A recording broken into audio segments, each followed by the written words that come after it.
Imagine pouring your heart out, not to a human, but to an app. Imagine being comforted not by warm eyes and a soft voice, but by an algorithm that learned empathy from data. As technology quietly steps into the therapist's chair, a question whispers louder than ever. Are we gaining convenience but losing connection?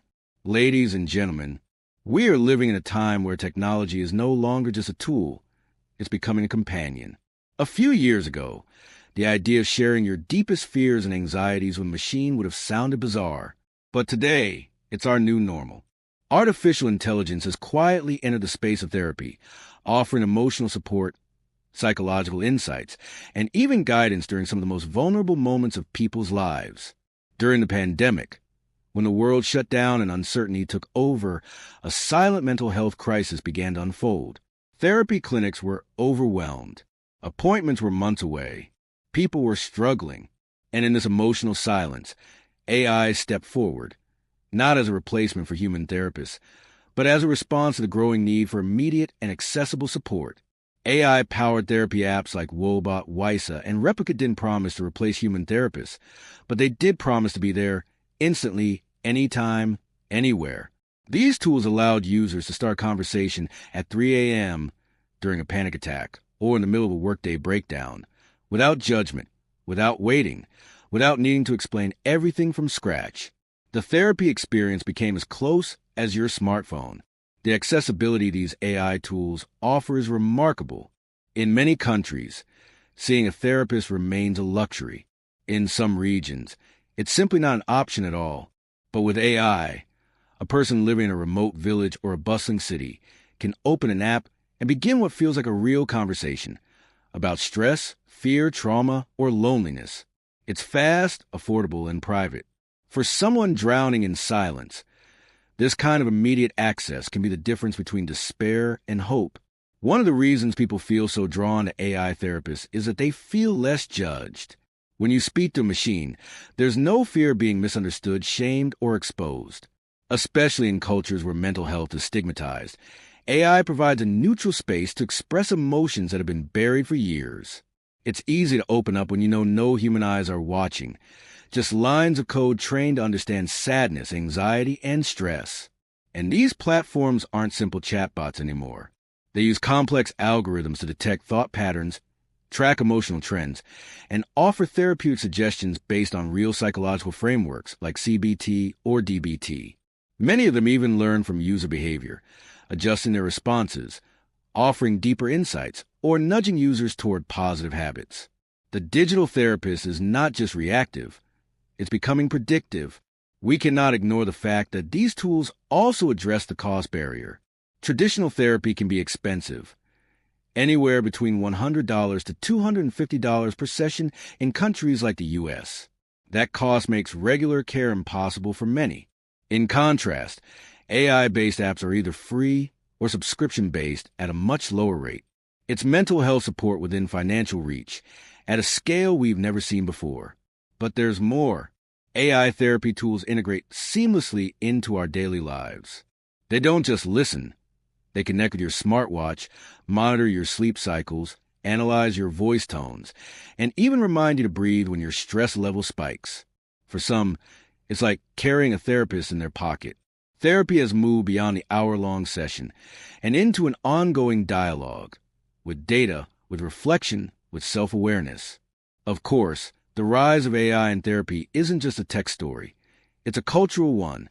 We've entered a generation where vulnerability is no longer hidden in dark corners. It's spoken aloud, tweeted, vlogged, and yes, typed into chatbots. The stigma around mental health is lifting. People want help. They want to feel heard. And in this fast-paced world where time is scarce and emotions are heavy, they're willing to talk, even if it's to a machine that doesn't truly feel. The global reach of AI in mental health is expanding. In India, Wysa became a top-downloaded mental health app. In Africa, where trained psychologists are few, AI offers a first step toward healing. In Western countries, where therapy is common but costly, these apps fill the gap between sessions. This is not a trend. It's a shift in how we define connection, support, and healing. Yet, with all this advancement, one can't help but pause and ask, is there a cost to this convenience? When we speak to something that understands words but not pain, processes emotions but does not feel them, are we moving forward or leaving something behind? Ladies and gentlemen, we are standing at a psychological crossroads where the human heart meets artificial intelligence. The rise of AI in therapy is not just a technical evolution. It is a mirror reflecting who we are, what we fear, and how deeply we long to be understood. It's the beginning of something powerful, and perhaps also something irreversible. It's easy to see why AI-powered therapy has gained so much popularity in recent years. When life becomes overwhelming and emotional support feels far away, many people are turning to their smartphones, not to scroll, but to seek comfort. The benefits of AI in mental health care are not just impressive, they're deeply meaningful. Because in a world where therapists are outnumbered, where appointments are delayed for weeks, and where stigma still keeps people from reaching out, AI offers something revolutionary: immediate, judgment-free support that fits in your pocket. One of the most noticeable advantages is its availability. Mental health struggles don't follow a schedule. Anxiety doesn't wait for business hours. Depression doesn't respect calendars. Whether someone is having a sleepless night filled with panic or a sudden emotional breakdown in the middle of the day, AI tools are available 24/7. There's no waiting, no travel. No need to make a phone call or explain your history for the 100th time. You open the app and it listens. This kind of on-demand access offers a level of comfort and consistency that many traditional therapy systems simply can't provide. Then there's the question of affordability. In many parts of the world, seeing a therapist is still a luxury. Prices for a single session can range anywhere from $50 to $200, and for people without insurance or stable income, that makes mental health care practically unreachable. AI therapy apps often come with low-cost subscriptions, or even free versions that deliver real value. That opens the door for students, low-income families, or people in underdeveloped countries to begin receiving psychological support, maybe for the first time in their lives. It's not about replacing the depth of human therapy.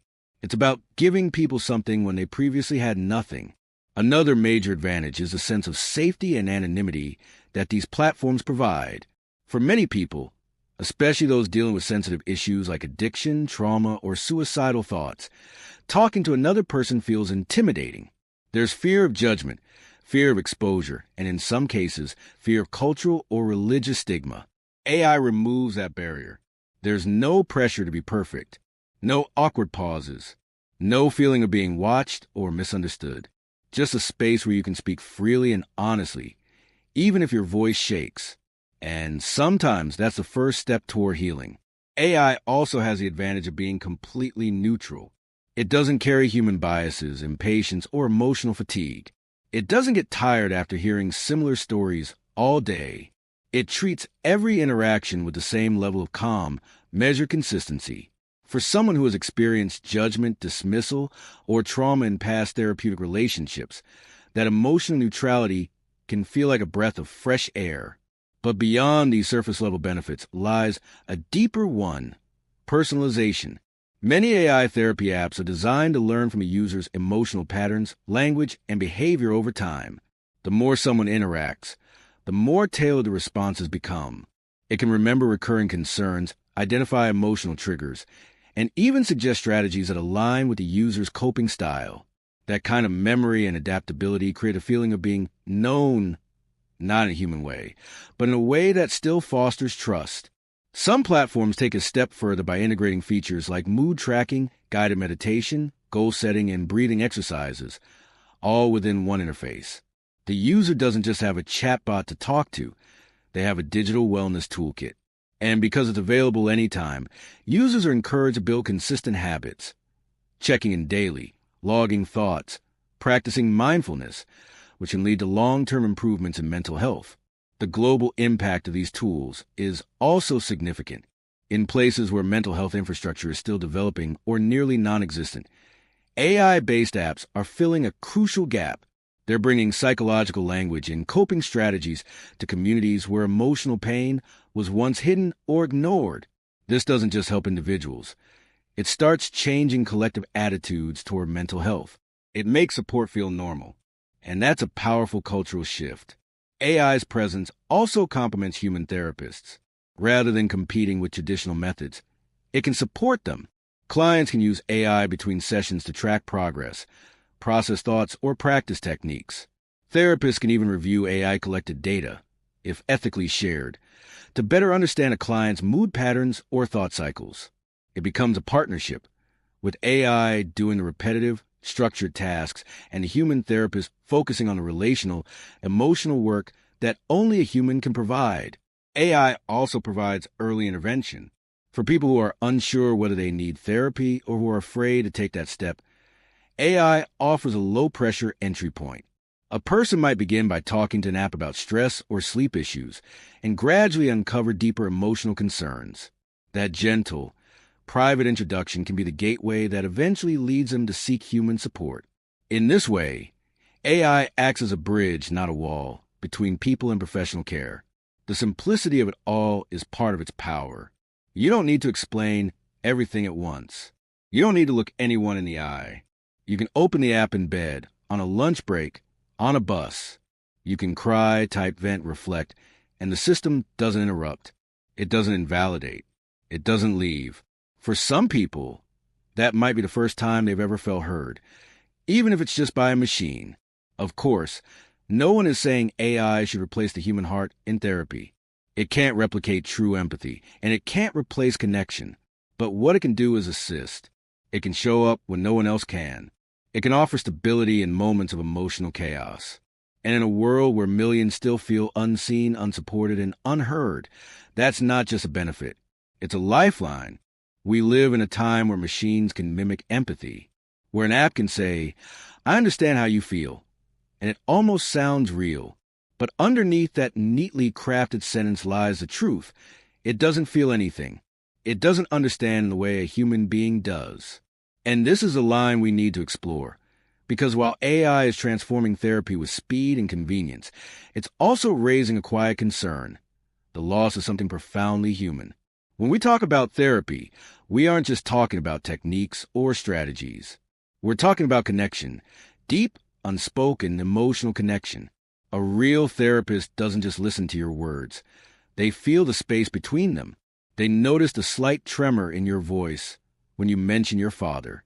They see the way your eyes shift when you're hiding pain. They understand when silence is louder than anything you've said.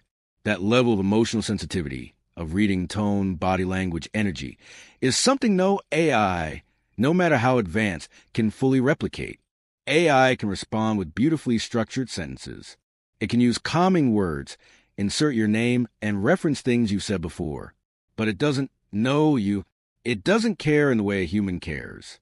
It doesn't feel the heaviness of your sadness or the urgency of your despair. It operates on learned patterns, not lived emotions. And while those patterns can simulate comfort, they can never truly replace the warmth of human presence. This difference matters. Because when people are emotionally vulnerable, they aren't just looking for solutions. They're looking for someone who sees them, someone who holds space for their pain, someone who can sit in silence with them and still speak volumes. Human empathy has texture. It has energy. It has a pulse. AI, no matter how intelligent, doesn't breathe. It doesn't carry its own wounds or stories. It cannot meet us in our brokenness because it doesn't know what being broken means. There's also a fundamental limitation in how AI interprets context. A therapist might hear you say, "I'm fine," and immediately sense that you're not. They might pick up on sarcasm, detachment, or exhaustion in your voice. They might gently ask, "Are you really?" because they felt something was off. But AI lacks that emotional radar. It might take your "I'm fine" at face value or misinterpret altogether. And in moments of crisis, that difference can be critical. Then there's the issue of emotional timing. Knowing when to say something and when to say nothing. A human therapist can recognize when a client needs space, when they're overwhelmed, or when a breakthrough is about to happen. They know when to lean in and when to back off. They make decisions not just with logic, but with heart. AI, in contrast, follows program flowcharts. It doesn't have instincts. It can't sense discomfort in your breathing or recognize that you've gone quiet because a memory just hit you too hard. Even the way humans sit with each other matters. The physical presence of another person, the sound of their voice, the look in their eyes, the way they shift in their chair when something heavy is said, all of it contributes to the healing process. Emotional safety is created not just through words, but through presence, through the feeling that someone is truly there with you and for you, that sense of shared space, of being held emotionally. That's irreplaceable, and it's something AI cannot offer. There's also the importance of shared human experience.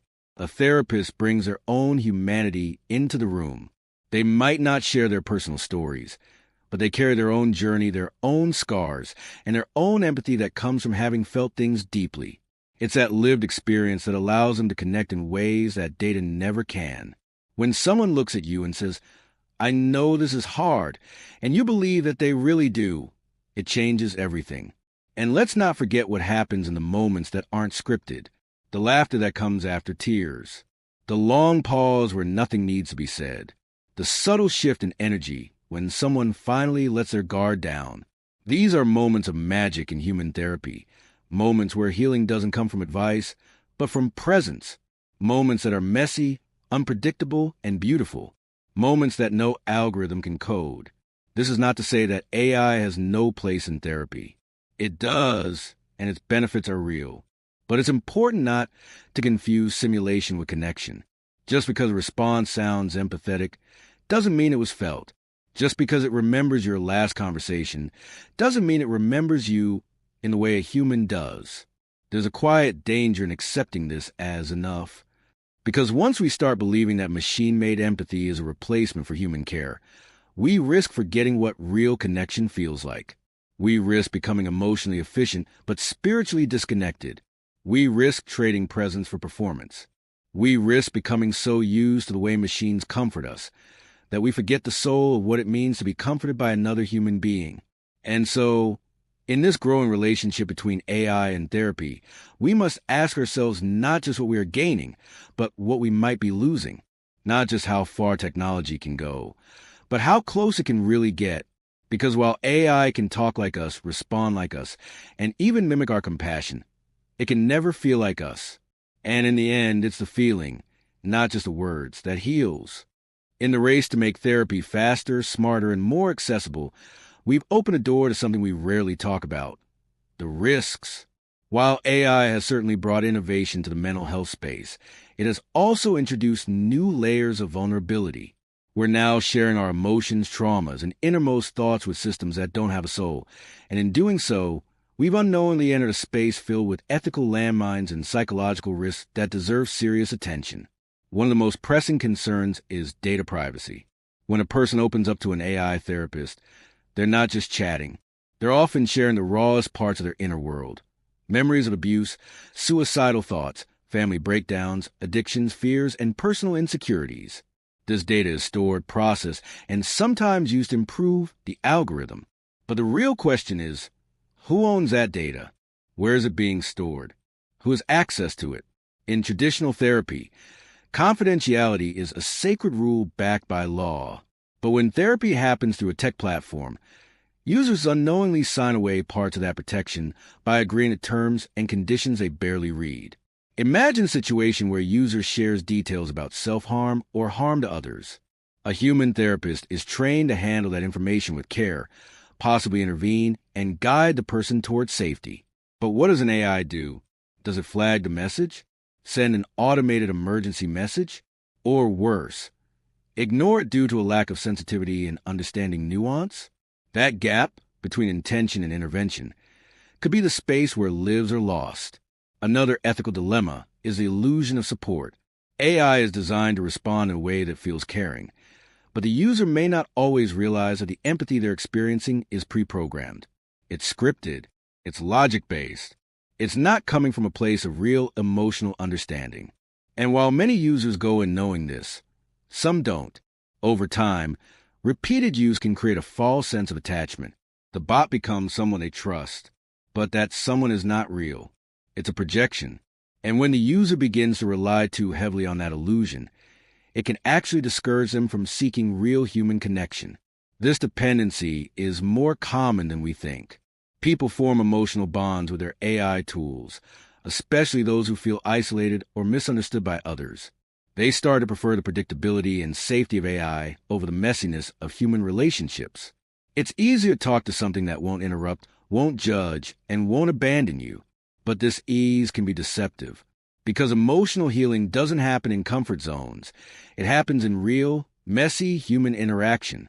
The danger lies in replacing hard but healing human conversations with smooth, automated dialogues that never truly challenge or transform us.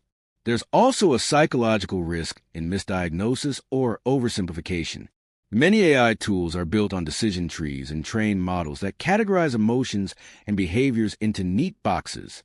But human minds don't work that way. Someone's depression might not look like sadness. It might look like irritability or silence. Someone's trauma might come out as overachievement or withdrawal. A human therapist can ask the right questions, sense deeper layers, and notice contradictions. An AI, no matter how advanced, can only respond to the input it's given. If that input is limited, filtered, or unclear, the response will be too. This can lead to a false sense of resolution. The app says, "You're doing great," after a 5-minute chat, and the user feels momentarily better. But nothing inside has truly shifted. The pain is still there, just temporarily buried under algorithmic reassurance. It creates a cycle of emotional surface cleaning, rather than deep psychological work. Over time, this kind of interaction might normalize the idea that feeling okay is enough, even if the root problem remains untouched. Then there's the issue of accountability. When a human therapist makes a mistake, breaches trust, gives poor advice, or fails to act on warning signs, there are mechanisms in place. Complaints can be filed, licenses reviewed, actions taken. But what happens when an AI makes a mistake? Who is responsible? The developers? The company? The user? Right now, there are no universal legal or ethical standards that govern AI therapy platforms. They operate in a gray area, not quite healthcare, not quite technology. This lack of regulation leaves users exposed in ways they often don't realize until something goes wrong. The ethical line becomes even blurrier when AI starts being used in vulnerable communities. Children, the elderly, refugees, or people with severe mental illness. These are groups that require not just support, but protection. Handing over their care to a machine might seem efficient, but also risks dehumanizing their pain. When efficiency replaces empathy, we lose something sacred. There is also the silent consequence of emotional detachment. The more we interact with emotionless systems, the more we begin to mirror their detachment. We start modeling their transactional way of speaking, responding, and processing. Human relationships require emotional labor, listening, showing up, staying present even when it's uncomfortable. AI demands none of that from us. And the danger is that we start expecting that same low-effort experience from real people. We stop being patient with each other. We forget how to hold space. We lose our emotional endurance. This isn't to say that AI doesn't belong in mental health. It does. But we must use it with awareness. We must not mistake its convenience for completeness. It's a tool, not a substitute. It can guide, remind, support, but it cannot feel. It cannot heal in the way a human connection can. As we move forward, it's essential that developers, therapists, and users work together to build ethical frameworks that protect both emotional and digital well-being. We need transparency, accountability, and a shared understanding that healing is not a transaction. It's a process. And in that process, what we often need most is not just answers, but someone who truly understands the question. As AI continues to evolve and embed itself in the space of mental health, a clear truth is beginning to emerge. It's not about choosing between human therapists and AI. It's about finding a balance. The future of therapy isn't binary. It's not machine versus human. It's machine with human. When we stop treating AI as a replacement and start seeing it as a companion tool, we open the door to a future where both technology and empathy work hand in hand to support healing in a deeper, more intelligent way. There are countless ways AI can enhance the therapeutic process without replacing the core of what makes a human. One of the clearest benefits is in its ability to handle the repetitive, time-consuming tasks that often burden therapists. Think about session notes, pattern tracking, behavioral data, mood logs. These can be efficiently processed by AI systems, freeing therapists to focus entirely on being present with their clients during sessions. It becomes a partnership where AI supports the structure and the human provides the soul. In this hybrid model, a therapist might receive real-time insights generated by AI about a client's recent emotional trends, triggers, or sleep disruptions before a session even begins. That head start allows the therapist to go deeper, faster.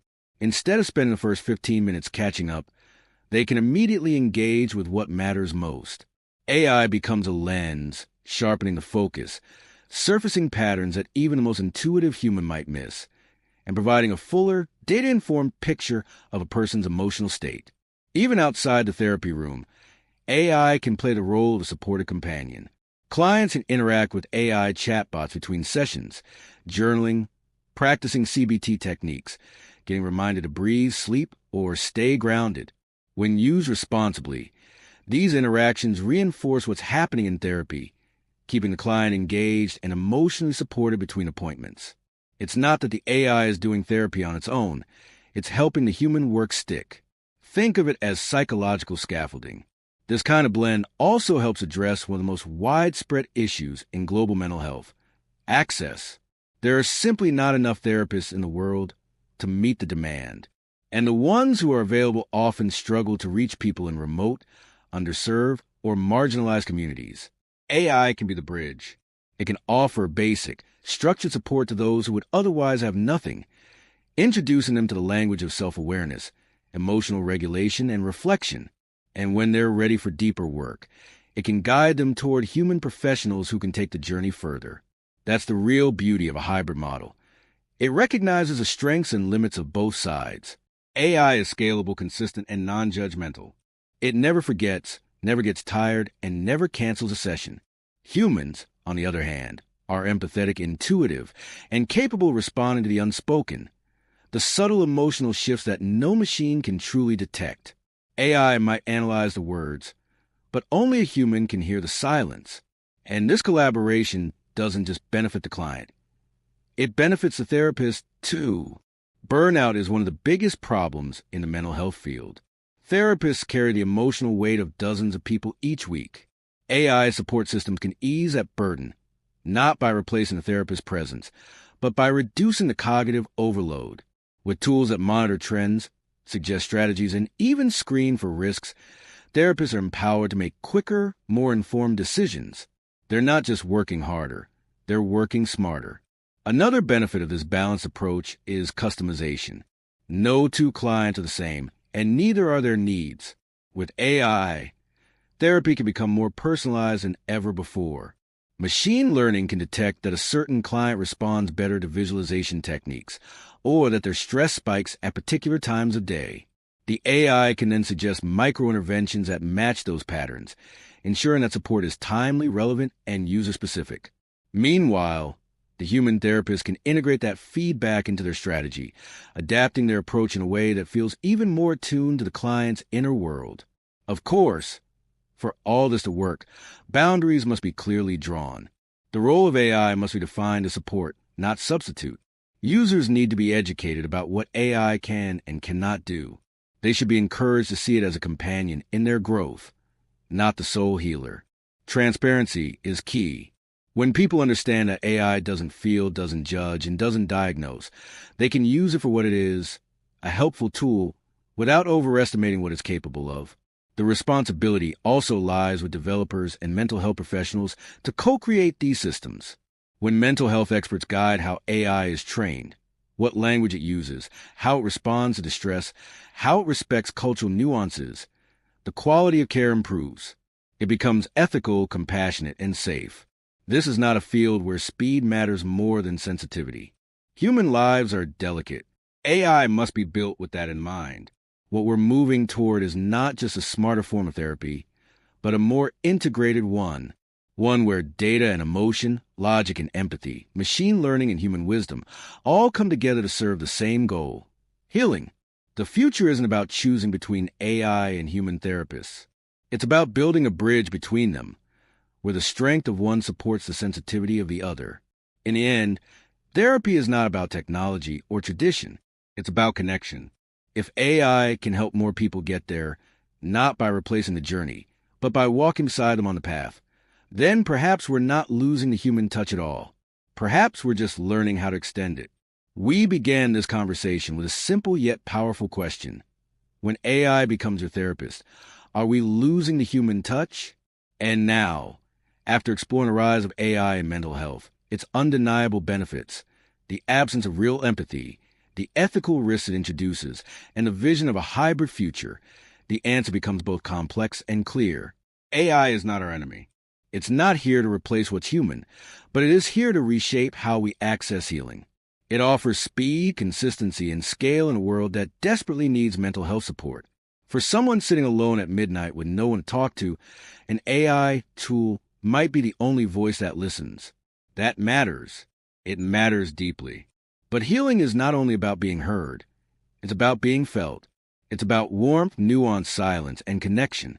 And those aren't things we can upload or automate. No algorithm can replace the feeling of being understood by another soul. That's where the human touch still reigns, and always will. The future isn't about choosing sides. It's about integration, letting AI do what it does best, and letting humans bring what only they can: empathy, presence, and heart.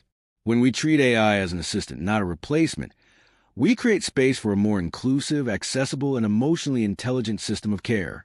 So, let us embrace the technology, but never forget the humanity. Because even in the age of machines, healing will always remain a deeply human act.